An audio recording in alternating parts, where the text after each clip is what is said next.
lots of representation in the room from the department. And so I'd just love for folks to go around quickly and say who you are and what part of the department you are working with. I'm Annie Ensign. I'm Director of Literacy for Educator Preparation and Induction Programs. Kevin Schaff. I'm a research manager focusing on human capital and especially in ed prep providers. I'm Amanda Armstrong. I'm the Director of Communications for the Teachers and Leaders Division. Hi, I'm Deborah Muscar. I work with EPP Innovation Grants. Good morning, I'm Susan Jones, and I'm with TDOE in the Office of Educator Licensure and Preparation. I work with Susan and Amy and Michael and Hugh in the Office of Educator Preparation and Accreditation and Licensure, and I work with program approval. Liz Norton, I'm the Director of Reading Coaching in the Office of Reading, and I support our Read to Be Ready coaching network. Good morning, I'm Vicki Kirk, Deputy Commissioner, Chief Academic Officer for the department. Good morning, I'm Elizabeth Alves, Assistant Commissioner for the Division of Early Learning and Literacy. Good morning, everyone. I'm Paul Fleming, Assistant Commissioner for our Teachers and Leaders Division of the department. Good morning, I'm Tiffany Dellert with Licensure and Prep. Good morning, I'm Lyle Elshad, Deputy Commissioner of Teachers and Leaders and CCTE in the department. Hi, I am Sandy Qualls. I'm the Coordinator of Early Literacy for the Content and Assessment Design Team. Hi, I'm Tiffany. I'm the Project Manager for the Content Assessment and Design Team. Hello, I'm Tammy Shelton. I'm the Senior Executive Director for Content and Assessment Design. Good morning, my name is Becky Cox. I'm the Executive Director of Reading, and I work with alignment of literacy initiatives across the department as well as the Read to Be Ready coaching network. Good morning, my name is Hugh Potter, and I work with the Office of Educator Licensure and Preparation in our team. Morning, everyone. I'm Michael Derline, the Director of Policy and Operations in Licensure and Preparation. Good morning, my name is Fong Wen. I'm a Coordinator of English Language Arts in the Content and Assessment Design Team.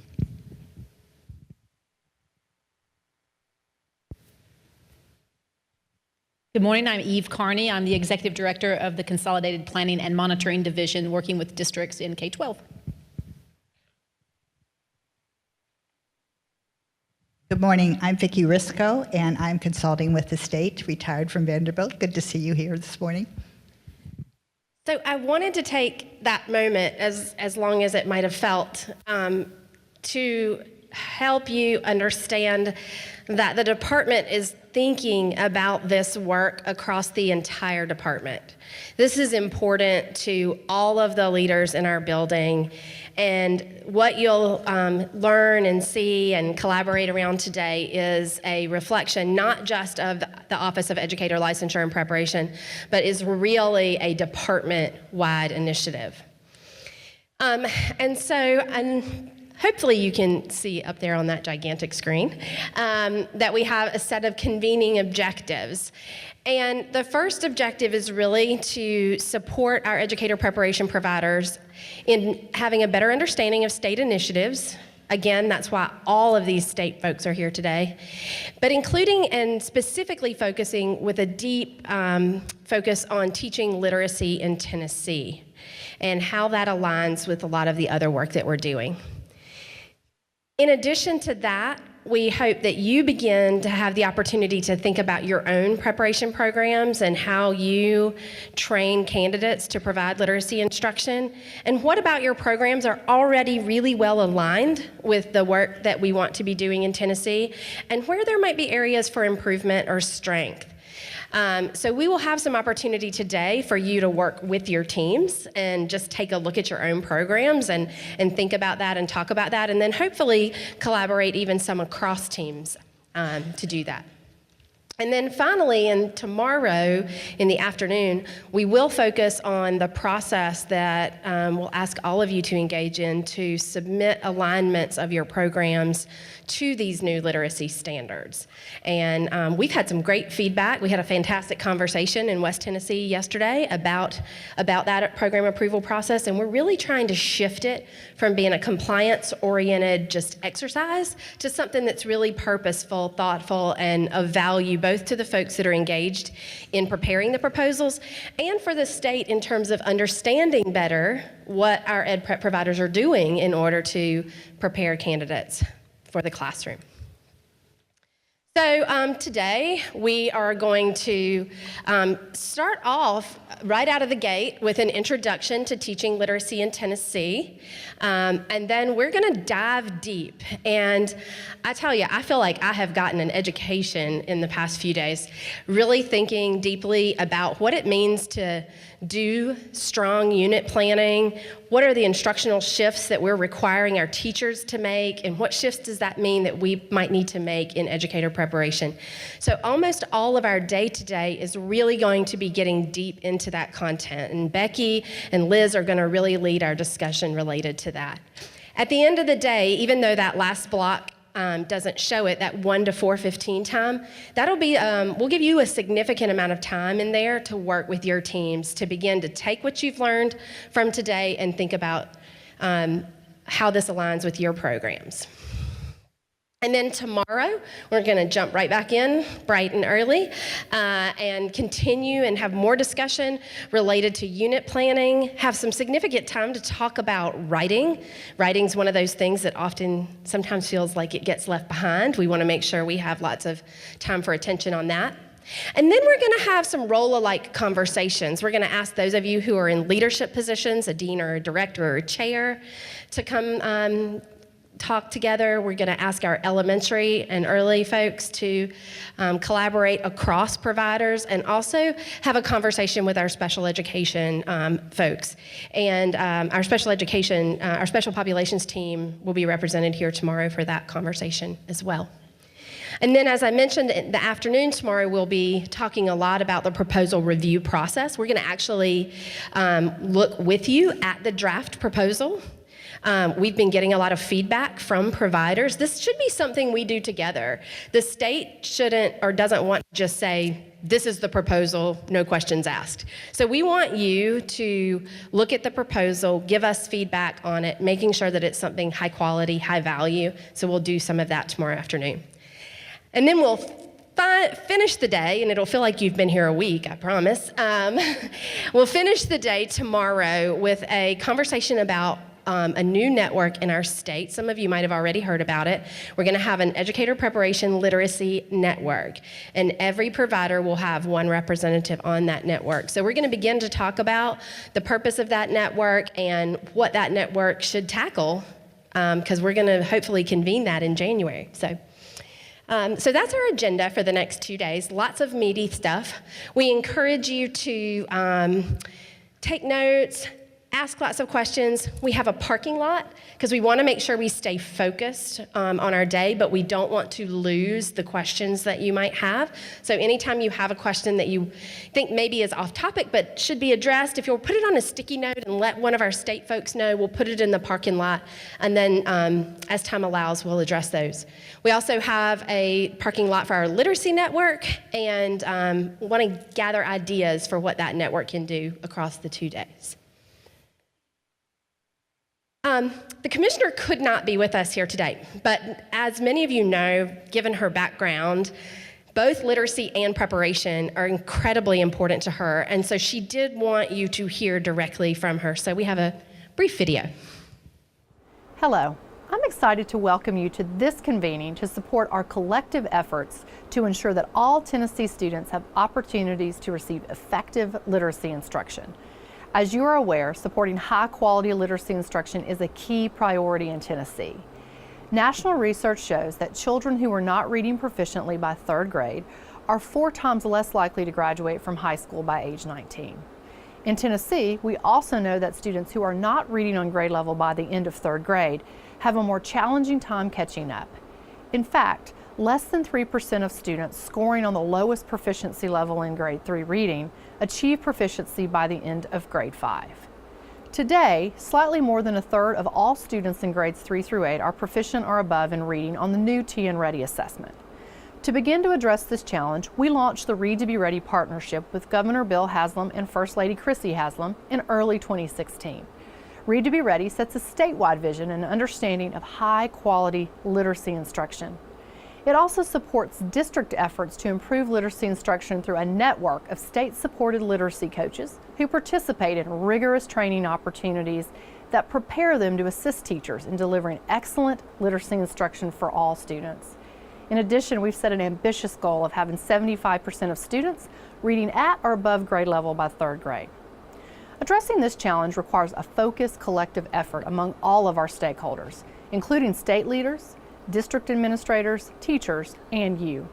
The importance of combining the efforts of all stakeholders to develop a common understanding of the work on improving literacy instruction can't be overstated. As you will hear later today, research conducted across Tennessee shows that districts and schools are making important changes related to literacy instruction, including structural changes such as redesigned schedules, shifts in teacher practice, and these are all aimed at helping our state achieve our important goal. These shifts now change what you, as educator preparation faculty, should expect of your teacher candidates. You are a critical ingredient of our success. Teachers must enter the classroom with the depth of knowledge and practice that prepares them to teach every child, every year. We can't wait for a teacher to learn this on the job. Also, every teacher, no matter the grade or subject area, teaches literacy. In particular, the work you do to prepare early elementary and special education teachers is an essential component to our success. Teachers in these areas must possess a deep understanding of the art and science of literacy instruction. Over the last 18 months, we have worked to develop new standards for educator preparation in the area of literacy. This 2-day convening will serve as an opportunity for you to learn about our approach to teaching literacy in Tennessee, deeply engage with the new literacy standards for educator preparation, think about aspects of your programs that already support high-quality literacy instruction, and consider what changes you might make to ensure that your programs are fully and tightly aligned with the new standards and help prepare teachers for teaching literacy in our state. All means all. All students, all teachers, all educator preparation providers. As we embark on this journey, it is important to consider our other statewide initiatives, such as response to intervention and instruction, the early learning model. All of these are tightly aligned with our priority to improve literacy outcomes for students. These initiatives are aligned and focused on producing great outcomes for all of our students. The implementation of the new EPP literacy standards and your deep knowledge of the Read to Be Ready expectations will set the foundation for a teacher workforce equipped with the knowledge and skills to deliver high-impact teaching practices that will prepare Tennessee students to become proficient readers, writers, and thinkers. Thank you for your steadfast commitment to developing highly effective educators who will provide Tennessee students with the knowledge and skills to successfully embark upon their chosen path in life. I think that it's clear that this is really important to the commissioner and the leadership at the Department of Education. And we want to be key partners with you. As she talked about, this is going to require an alignment of stakeholders across our state. It's not going to be an individual EPP, not going to be the department on its own, not the state board. It takes all of us moving in the same direction together. So we're really excited about that. Before I hand it over to our Assistant Commissioner Paul Fleming, I want to make sure that you're aware that there are flash drives on your table. Those have on them today's presentation, the PowerPoint, so if you want to be able to take notes as we go, that might be a good way to do it. And there are also multiple other resources on that flash drive. For example, there's in fact a resource document that has links in it to other things that might be useful to you. So make sure that you take the opportunity to download that onto your computer and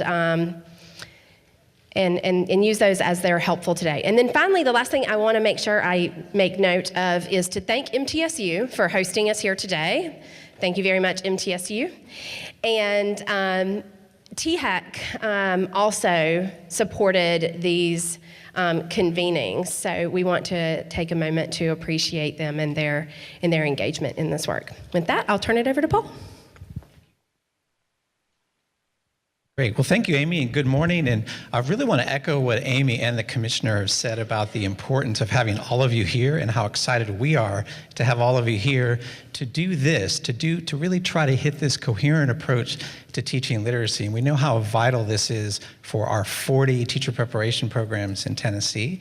And I would say, just by way of introduction, my own journey towards literacy and about literacy instruction was I was a high school principal in Metro Nashville at Hume Fogg before joining the department. And I realized, I think like a lot of typical first-year principals, that I made the mistake that I thought teaching literacy was confined to my English teachers. And then I realized I started having math teachers and science teachers and in every subject area coming to me saying, these students, even at the high school level, are having trouble decoding word problems, especially maybe on the ACT, right, and on the practice ACT. So it was a real aha for me to realize if I could get my literacy teachers leading professional development to the faculty, instead of me standing up there, for teaching literacy strategies across the subject areas, we made incredible gains when that started to happen. So when I walked into a chemistry classroom and I saw literacy strategies being taught for 10th graders, right? We were fortunate to become a blue ribbon school. We were nationally ranked. I'm convinced that was partly because of this journey of promoting and teaching literacy in a coherent approach, which is really why we're here and why you were thinking about this for the next couple of days. I wanted to share a couple of things, and then Dr. Alves, who's our Assistant Commissioner for Early Learning, will walk through some of the initiatives as well. But this is very powerful with our strategic plan that was crafted and developed in 2015 with a lot of input from stakeholders around the state, and also our vision statement, which really guides our work. And this is a powerful piece about these twin pillars of excellence and equity, and thinking carefully about how do we reach all students in Tennessee. Right? We're fortunate we have 1 million students, K-12. We have 146 districts. We have 1,800 schools, right? 1,800 administrators.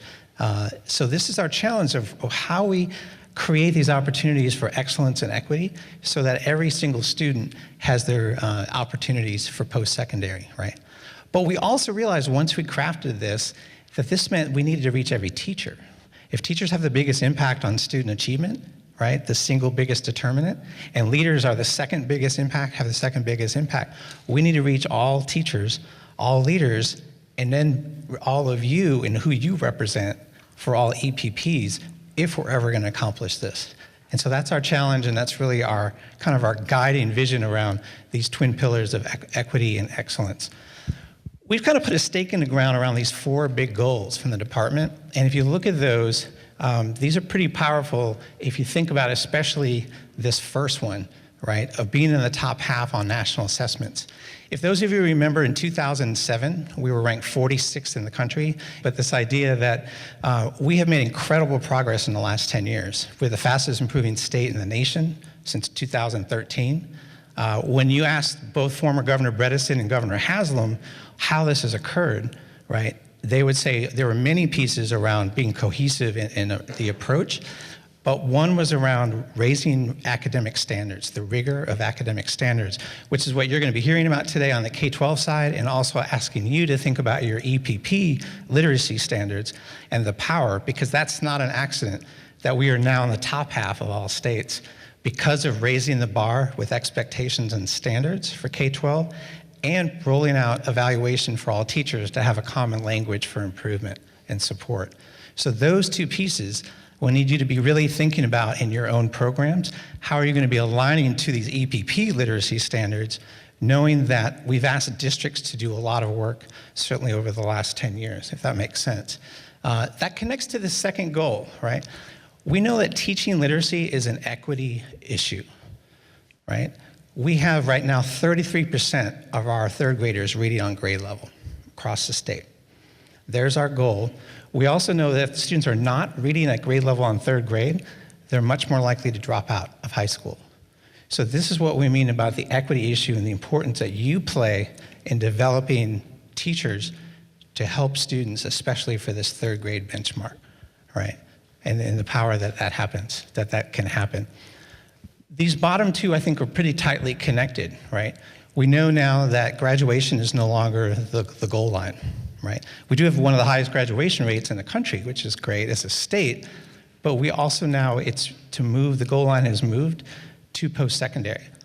We've tracked our 2012 high school graduates post-secondary, and it's fascinating to see the percentage that persist and go on to get a 2-year or 4-year degree, and also the percentage that go right into the workforce, about 25% of our graduates. Those folks, our 2012 class, went right into the workforce. No industry certification, no 2-year, no 4-year option, making $10,000 a year. So here's our challenge, to think about how are we really moving and pushing all students to have these opportunities post-secondary, not just economically, although that's a huge factor, but also so that they have as many options open to them, right?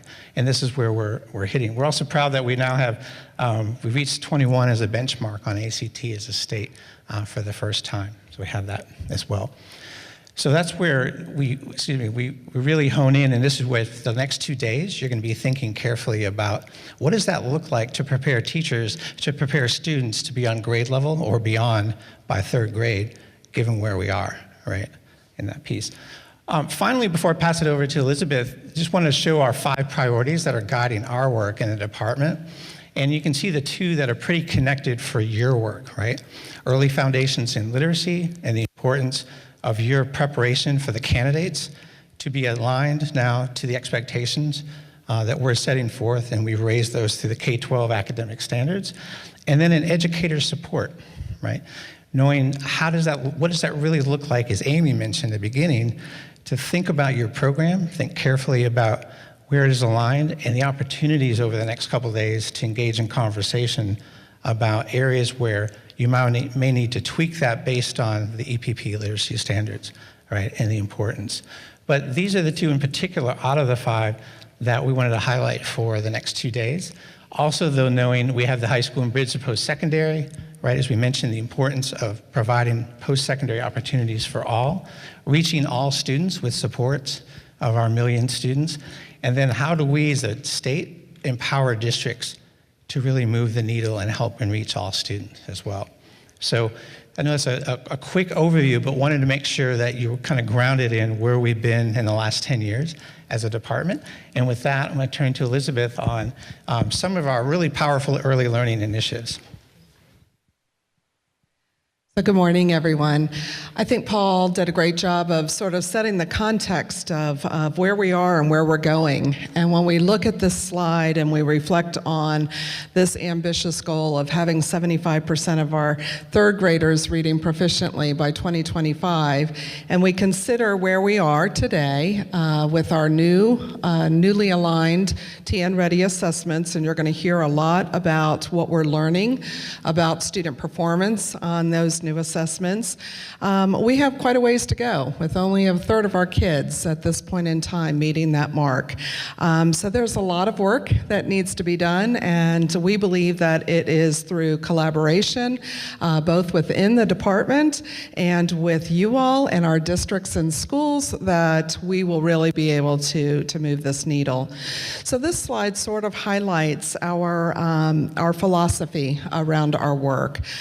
Keeping our students and our goal at the center of our work, we've really tried to think about the initiatives that we have in place and that we're supporting as a department. First and foremost, we want to make sure that we're setting a high bar of excellence for everything that we do.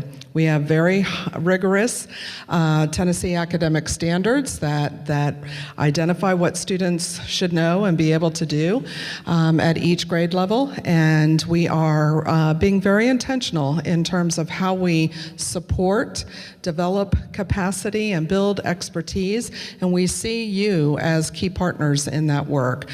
We know what the data are telling us about our early grades literacy, and we know that, again, it's going to take a collective effort for us to move the needle on that. We've been thinking very intentionally about the types of resources and learning opportunities that are available for our educators across the state. You're going to have the opportunity to really deeply engage with us over the next 2 days, specifically around teaching literacy in Tennessee and some of the work of our Read to Be Ready coaching network.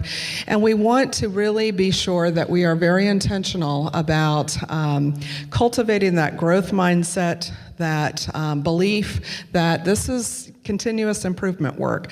We're not going to get there overnight. It's going to be persistence and determination and a lot of reflection and adjustments along the way.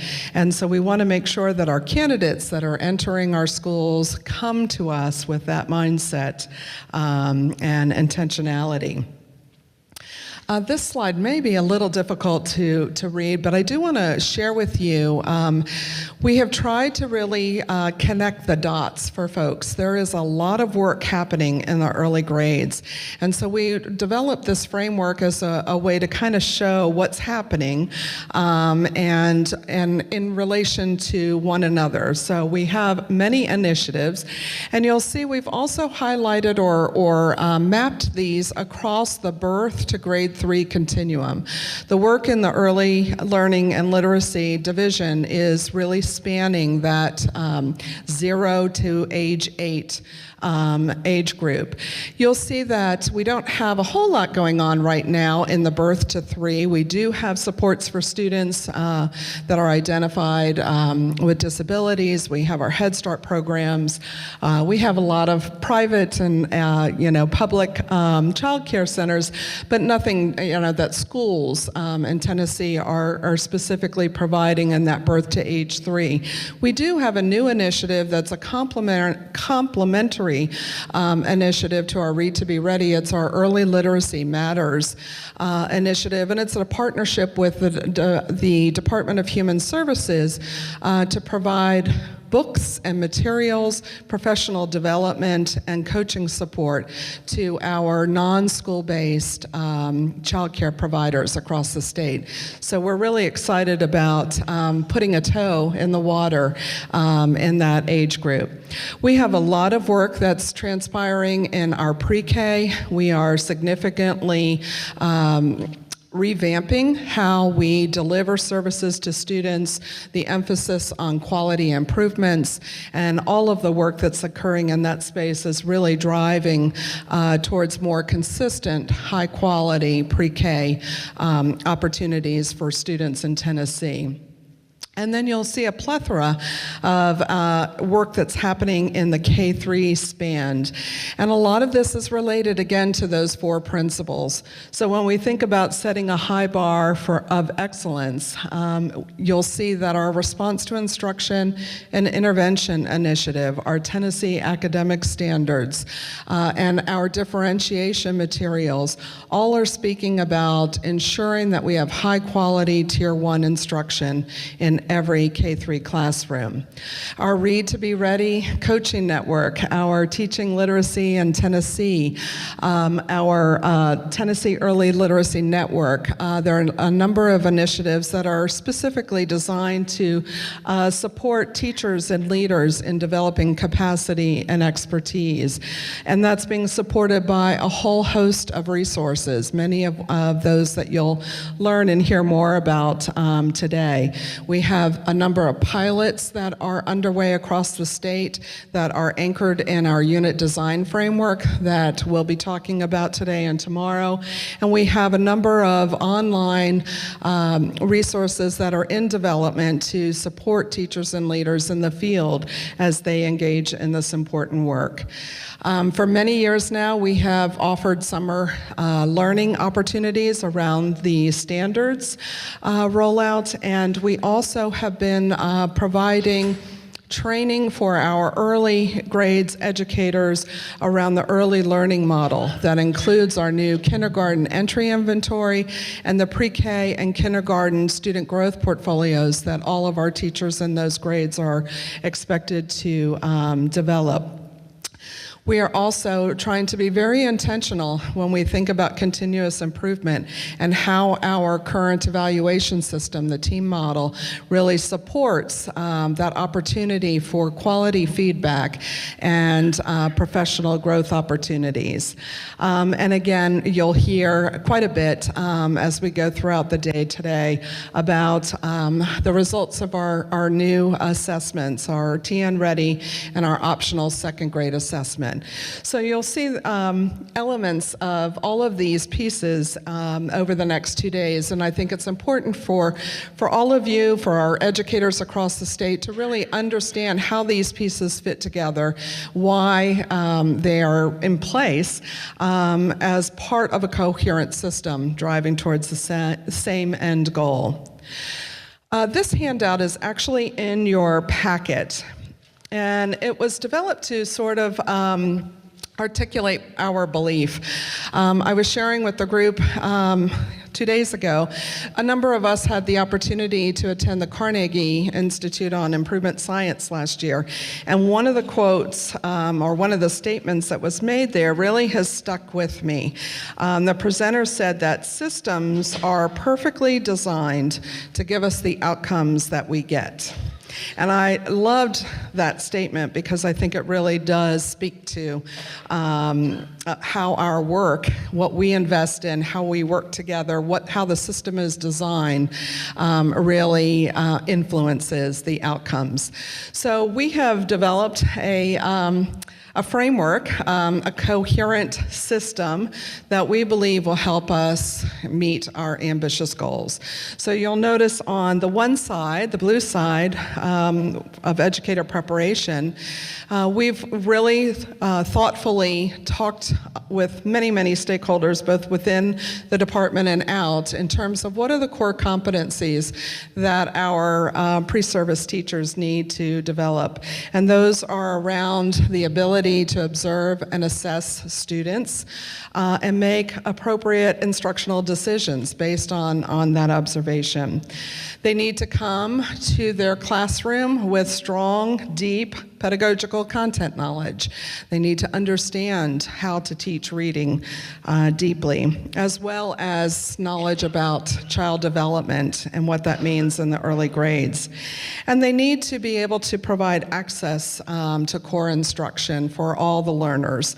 As Paul talked about, the equity issues that are in all of our schools across the state, and being able to ensure that all of our children have great, high-quality instruction.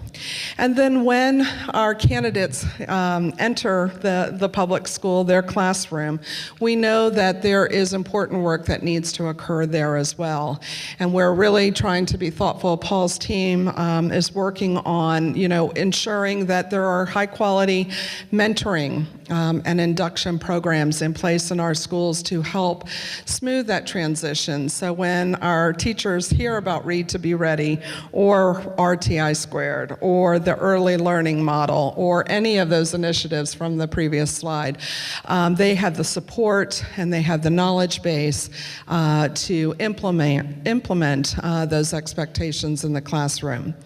So we're really excited, again, that we've had this opportunity over the past week to meet with you all, to meet with other EPP partners across the state, because we see you as key to this work and as an important component. So thank you for being here, and I'll turn it back to Paul.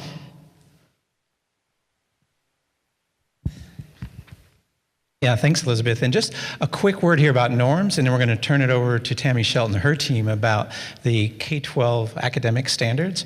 But I really like this slide if you think about what's in the middle about remaining student-centered. Something we ask ourselves at the department and we ask of districts is the following question: how are our policies, practices, and support tools benefiting students?